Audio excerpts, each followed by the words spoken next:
I was just kind of rolling some stuff around, did a little bit of digging. And yesterday, Mary and I started talking about the wise men, and she said, oh, she found some articles. And so I dug around and I found the articles. I just felt it was of God because it totally opened my world up into there's a beautiful story behind the wise men that I'd like to share with us today. And I just felt it was God ordained, this whole thing. And even to have a wise man pray for us today was God ordained. So, I didn't write in on the camel. absolutely. So, who were the wise men? You know, this is a typical nativity scene that we often see. How many have been to a live nativity scene this year? Yeah, Ronnie, you were. I missed you last Sunday night. I was there. There you I'm not against nativity scenes. I think they're great. The one in Minerva was really cool. They had the wise men there. The beards were obviously had problems with the beards. But the thing that impressed me about that whole nativity scene was in a pagan culture that we live in today in America, there was people sharing a story of Christmas. I know it's not the right time, and I know there's an awful lot of imbalance, but the story was still shared. And the thing that probably blessed me the most is I looked behind the nativity scene, and there was this, what was once a decorated Christmas tree had blown over. They set the thing back up and turned it into a cross. Right in downtown Minerva, basically. I don't think that would go over in New York City. But there's a cross there. And that's really the end result of the birth of Christ is the cross. So, but we have this picture here of the wise man riding in nicely in a calm, beautiful little stable here. There's a peace, there's a tranquility. We're going to talk about some of that today and look at where this goes. Who were the wise men? The Greek word for a wise man is called magi. They were an interesting bunch of people. They were astrologers / scientists. One of the goals of the magi they wanted to create gold, and so they became somewhat of a chemist. They played around with different metals, but then they got into incantations. And they started dealing into that side of it as well. A lot of kings had wise men. They were advisors, basically. And these wise men had connections to the underworld. In Egypt, Pharaoh had wise men and had people that were involved in occult practices. And they brought in divination. They brought in all these things, revelations, and the king would use that. Now, what I want to look at today is I'm going to share my personal opinion of where the wise men came from, how they traveled, the timelines, where they were located. It's going to stretch you guys, okay? It's just going to push you out of Minerva's nativity scene here. But bear with me. I don't have doctrinal proof, but I'm going to back up why I believe what I believe with Scripture, okay? And so we'll let it go at that. It's kind of an interesting thing. So, let me see what we got here. That's the wrong way.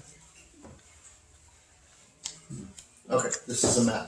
All right, so where I believe the wise men originated from is I want to go back and I want to talk about the life of Daniel. Daniel was where in captivity? Someone want to tell me? Where was Daniel captive of? Babylon. Yes, that's correct. Daniel was in captivity in Babylon, right? Where's Babylon located? Modern day, I didn't know either, so don't feel bad. Modern day Iraq, about 50 miles south of Baghdad.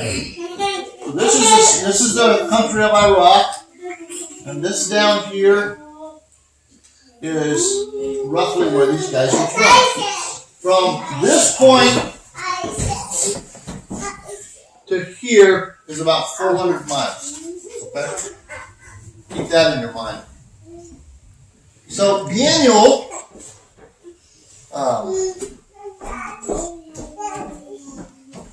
is located in Baghdad, and I'll explain to you why I think the Bible talks about the wise men. So, and why I think they came from Babylon. So Daniel, let me find the scripture here.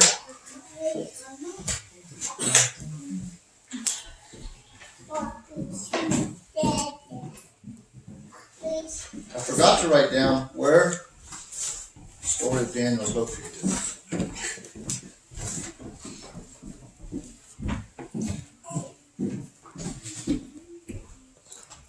I have the verses.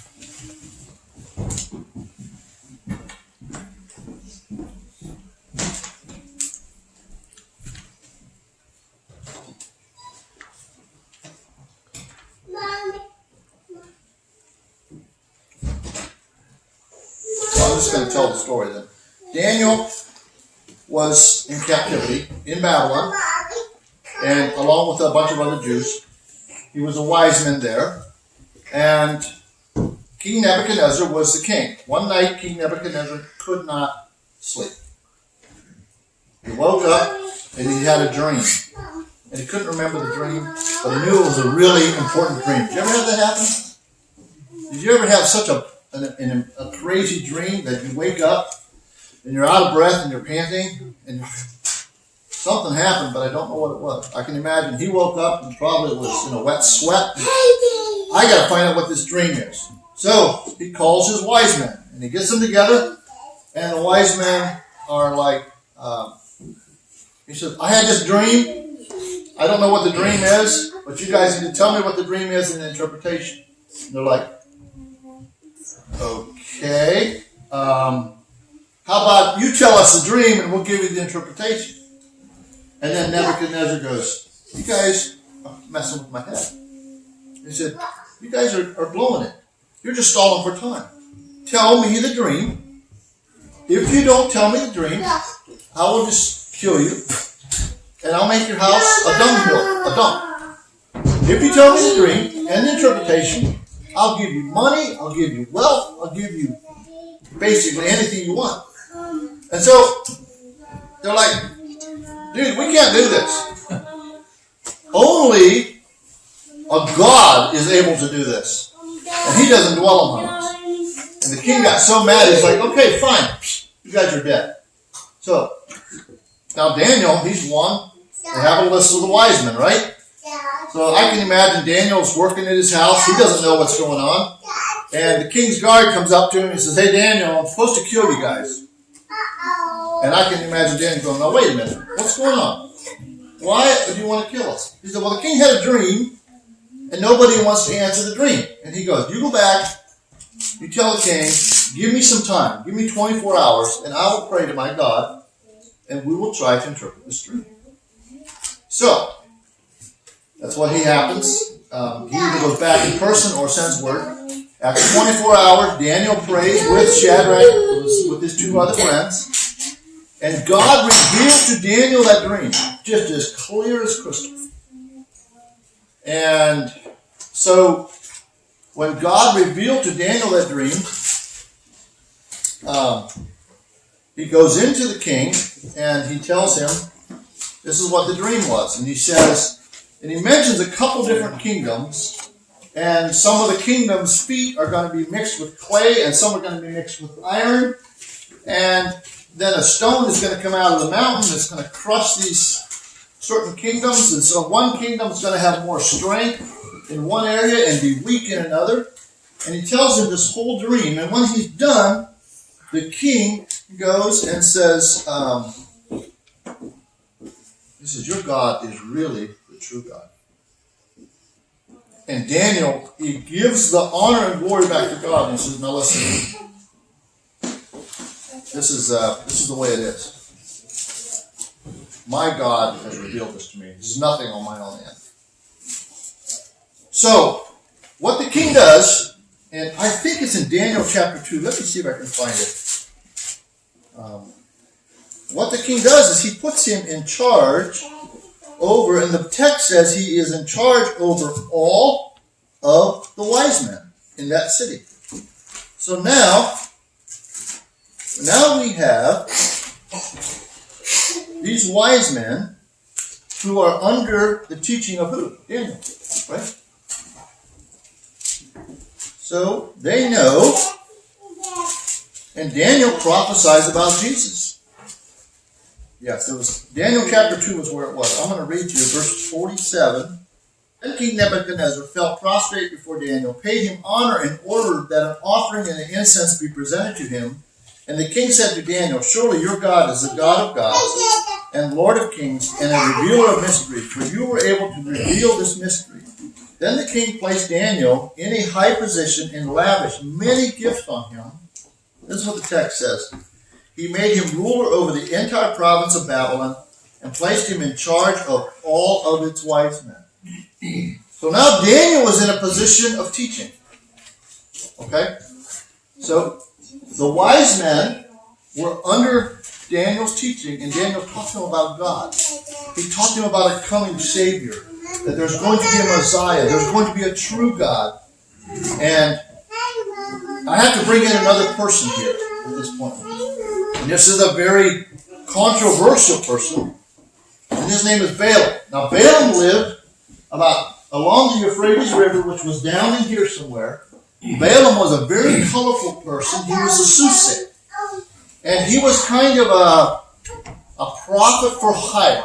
And he was the kind of guy that the wise men in Babylon looked up to, and they liked him. And so, can someone tell me what is famous about Balaam? Donkey. He was contracted and paid to go and to curse the Israelites. And he was contracted to do that. And he was paid, I believe, to do that. So he was considered a traveling soothsayer, but he was also considered kind of like the head wise man in that area, right? And so these other wise men kind of looked up to this guy. He was a maverick. He was, he could go out and he could do crazy stuff. So he was based in Pethor, which is not only near the Euphrates River, Numbers 22:5 brings it out, but it was also close to Babylon. Balaam was contracted by Balak to curse the Israelites, and Balak was a king of Moab. The Israelites were moving through the Moabite territory as part of their journey to the Promised Land, and so the Moabites had an opportunity to show hospitality, but they didn't. So along goes Balaam, and as he goes along, he's riding his donkey, and as he's riding his donkey, all of a sudden the donkey cuts off to the left, or cuts off to the right. And at one point, he smashes his foot against the stone wall. And he's beating on the donkey, slamming it. And the donkey goes, all of a sudden the donkey spoke to him. He said, why are you doing this to me? What's going on? And then his eyes were open, and suddenly he sees this angel of God standing in the way that the donkey saw. That would have put the fear of God in the man, wouldn't it? What if you were driving down the road in your car? Actually, my car did that. My car jumped to the left last week as I was driving. It was so out of line that I hit a patch of snow. I was taking it to get it lined up, and I was driving along. All of a sudden, I was holding the wheel straight. The front end shifted about 3 inches because the tires were like this, whatever it was. So I kind of know a little bit how I felt. It was an uneasy feeling to have a piece of equipment do something it shouldn't do. But now it works fine. But anyway, so here's what's interesting about Balaam. Balaam, in one of his attempts to curse God, turn to Numbers chapter 24:17, utters a prophecy about Jesus. I did not know this until I started looking at this. In Numbers 24:17, he says this, I see him, but not now. I behold him, but not near. A star shall come out of Jacob. A scepter shall rise out of Israel and batter the brow of Moab and destroy all the sons of Tumor. That is a prophecy that was uttered by this guy who is this controversial figure. And so we have the wise men that were taught by Daniel about the coming of Jesus. And then we have this colorful picture of this guy who was also influential on the wise man. And he's prophesying about Jesus, about this star. Now, the other thing that, as Daniel taught these wise men about who this God is, do you think he told them about how God led them through the wilderness by a cloud by day and a pillar of fire by night, right? Okay. Yeah, I believe Jews are storytellers. He told them stories.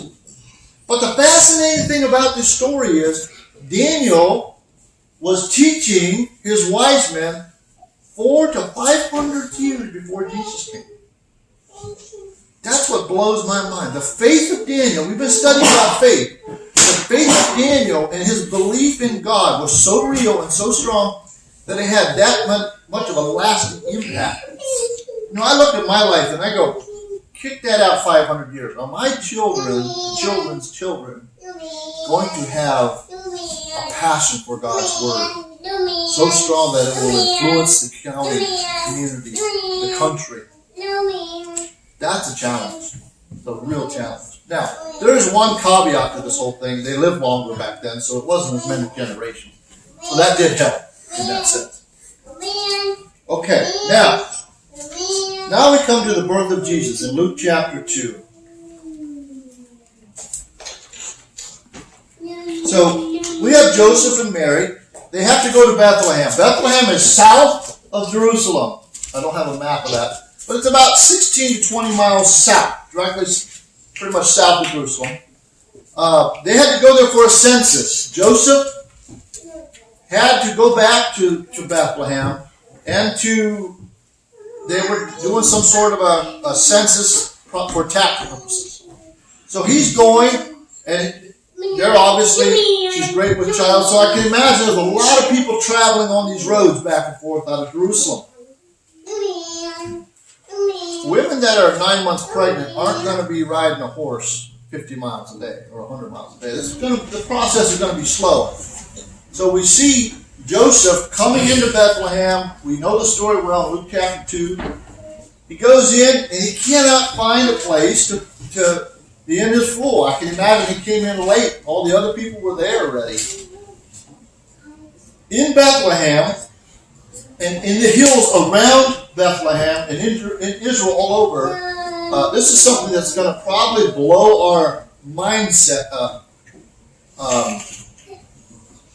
We have this mental picture of this stable with soft hay, there's sheep grazing, there's warm light, it's beautiful. The problem with that picture is that we associate it with our countryside, which is trees. Israel has had no trees. Only within the last 40 years since Israel came back into the land, the Jews came back and established Israel, had they planted trees by the thousands.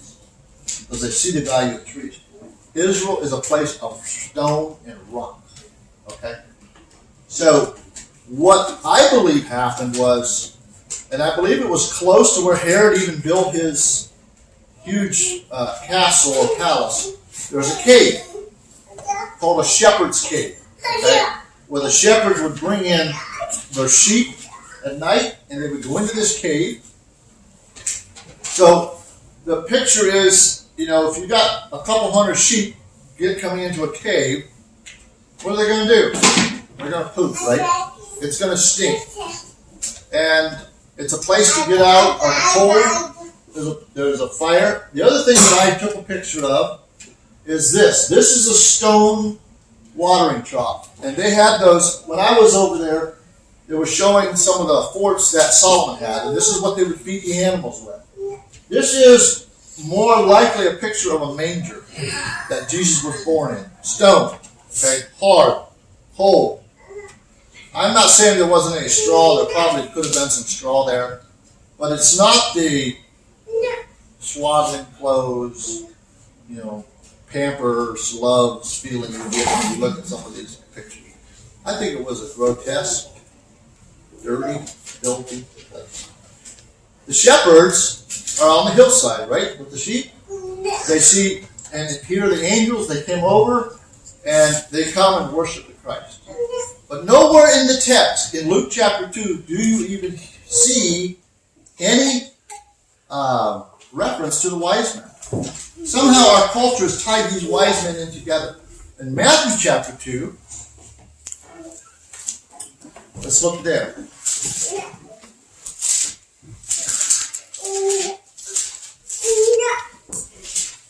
In Matthew chapter 2, it does talk about that.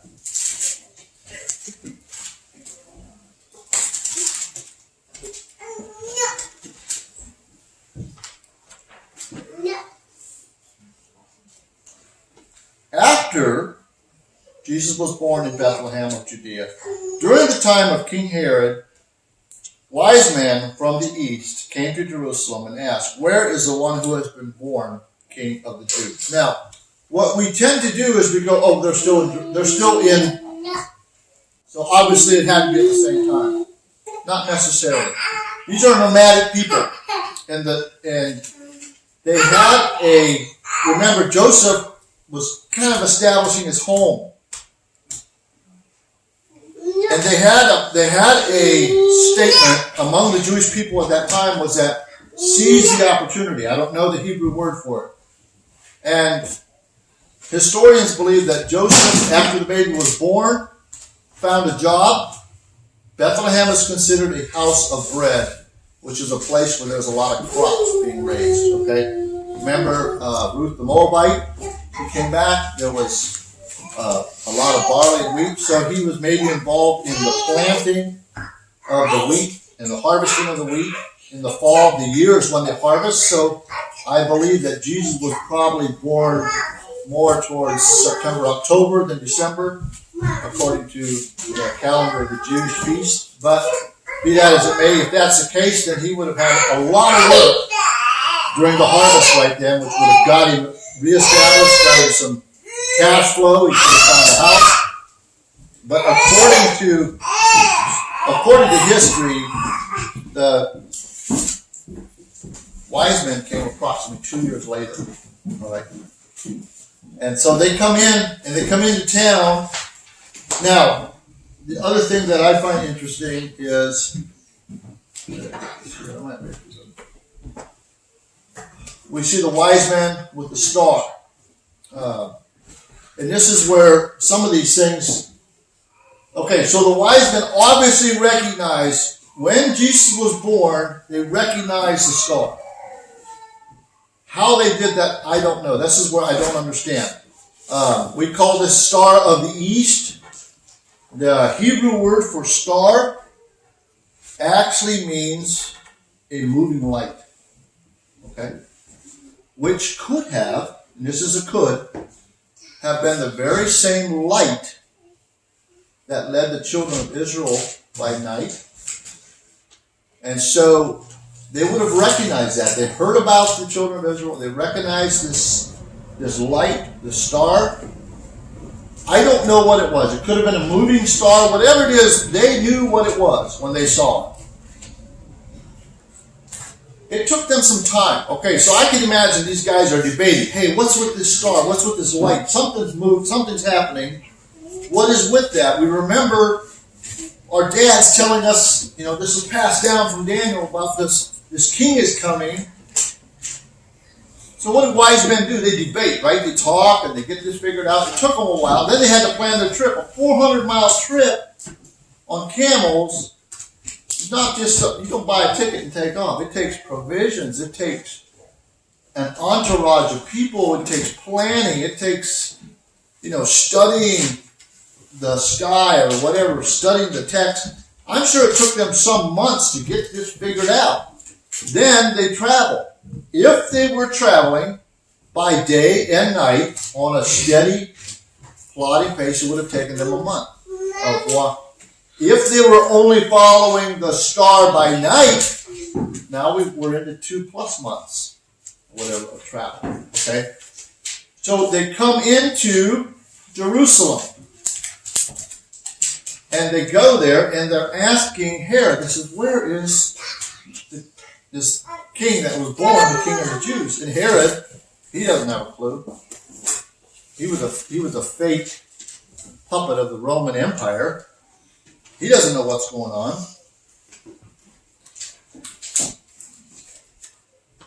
And so he says, hey, when you find him, let me know. I want to worship him too. The other thing that I want to mention is that the Greek word here that is translated as star implies that if something is strewn, which means something that can move easily. Some people think that, the Shekinah glory of God is what led the children of Israel. And whether it's a star or not, I like to think of that. It was still the glory of God that directed these wise men and brought them in. They weren't, and they're kind of isolated, right? So they wouldn't have known to go to Bethlehem because the prophecies of Micah were in Israel years later. They wouldn't have understood that. So they go to the head and they go to Jerusalem. And then they're directed down to Bethlehem and they find Jesus and they give him 3 gifts. This is where we come up with the 3 wise men. But in reality, it was probably an entourage of wise men. It could have been 3, it could have been 5, it could have been 20.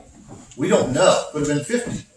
But I doubt it seriously for a distance of travel that far.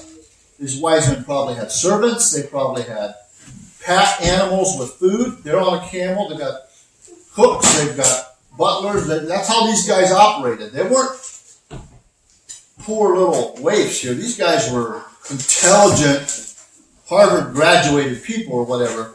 They were used to the finer things of life. So they come and they offer these gifts to Jesus. What were the gifts that they offered? Someone know? Gold, myrrh, and frankincense. Yes, excellent. That is right. Gold in the ancients was what was fit for a king. A king, when kings bartered back and forth, they brought gold to each other. I was hoping so bad to have frankincense. I would have burned it here, just to give us a feel of what it is. In Old Jerusalem, they have frankincense, and they burn it on the street, and it smells. It's actually used for embalming bodies, is what it was used for in the ancient world. We have gold as Jesus as a king, and then we have frankincense as an embalming, which talks about foretelling the death of Christ. And then myrrh, frankincense was an incense which was burnt and represents prayer, was used by priests, okay? So, and then the myrrh was a perfume used to embalm bodies. So we have the 3 aspects of Jesus symbolized in the gifts. The gold as his royal priesthood, the king, which is what we talked about in Hebrews. Jesus was a king. And then the frankincense, which talks about sacrifice, which is Jesus as a high priest that mediates between us and God.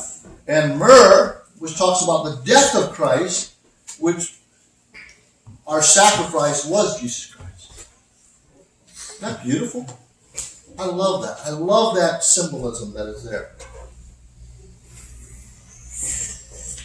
Now, the question that is left with us today is, what can we learn from the story of the wise men? One of the things that I see is this. And I talked about this. I talked about Daniel, first of all. The wise men, they recognized truth and light in a pagan world. They were able to discern what was truth in a culture that was totally against Jesus. What about you and I? If we're going to be wise men today, we have to be able to see light and see truth and recognize it for what it is. When they saw it, there was an action. There was a commitment. There was a calling out. They moved on the truth that they know. Is that how you and I operate? We know a truth. Do we walk out that truth? I can imagine maybe there were other wise men that looked at these guys and said, dude, you guys are nuts. You're going to travel that far through the desert. And I mean, that is desert. That area is so desert. So I can pick it up again. This desert here, this right here is so bad that often the trade routes, see, they follow the water trail up around. This is still very, very much a desert. And so most of the trade routes actually came south and came up around through Israel. That's a rabbit trail, but you guys are crazy. No, they walked out the truth that they knew and the light that they saw. And they came for one purpose, that was to worship Jesus Christ and to promote his kingdom. You know, that is so true today for wise men that still follow Jesus. They see light, they see truth, they walk it out, and they want God's kingdom to be advanced in their lives. So I ask us, as we look at the Christmas story this year, are we wise men? Do we have that same passion for truth? That love for God's word that will guide us? It might take us on some crazy journeys, but these men were methodical. They didn't rush. They didn't go tearing off into the desert the moment they saw it. They analyzed it. They searched it. They made sure that they were on the right path. When they knew their course was set, they walked it out. Camels don't run, they plod. And they were faithful. I think this story just screams faithfulness all throughout it. We have a God who is faithful, sending his son. We have Daniel, who is faithful in teaching the wise men. We have the wise men who are faithful in walking out the truth that they knew and saw. It fits beautifully with our faith lessons that we've had in Hebrews. Thank you for your attention.